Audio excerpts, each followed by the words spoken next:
Marques. I'm a visual science communicator. My background is in biology and in scientific illustration. My work consists of creating images, whether they're static or animated, and my clients range from publishers of textbooks to museums, scientists, newspapers, magazines. What I'm creating for them are illustrations, animations, infographics that carry a scientific message. I like to think of myself as a visual science communicator rather than an illustrator or an animator. And the reason for that is because it puts the emphasis on the communication and not on the technique. So I will start by transferring the preliminary drawing onto the final watercolor paper, and I'm using this graphite transfer paper for that purpose. Some of the techniques that I use range from traditional science illustration techniques such as watercolor, pen and ink, graphite, all the way to the most up-to-date digital techniques. I'm very honored and excited to be part of this exhibit. I submitted 3 pieces to the exhibition, all of which were accepted by the jury, and then I have a 4th piece that was an invitation by the exhibit organizers. This animation was created to be part of an exhibit at the National Zoo.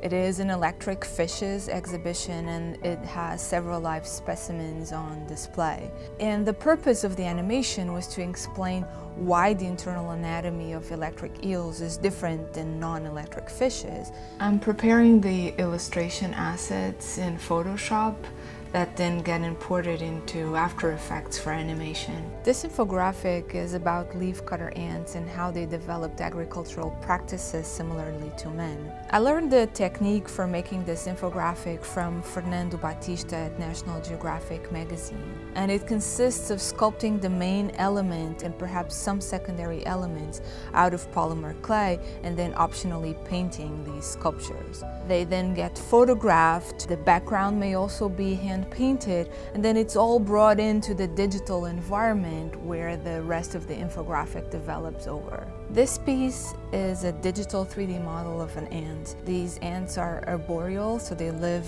and nest on trees, and as you can see, they're very heavily armored. Their body is strong. This species and other species related to this one have a beautifully intricate texture all over the body, granting it its name of sculpted tree ant.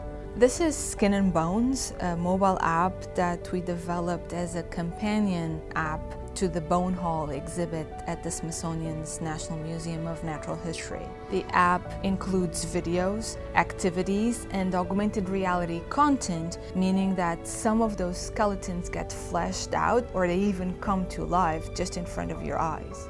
The production of Skin and Bones was part of my PhD in digital media. I worked as part of a brilliant and large team. My particular role in it was being the co-manager of the project. I also co-designed the user experience.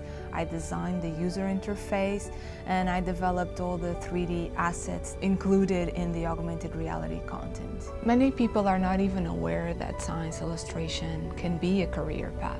So my recommendation is, if you have a simultaneous interest in art and science, reach out to GNSI. It really is a great community and it offers many useful resources.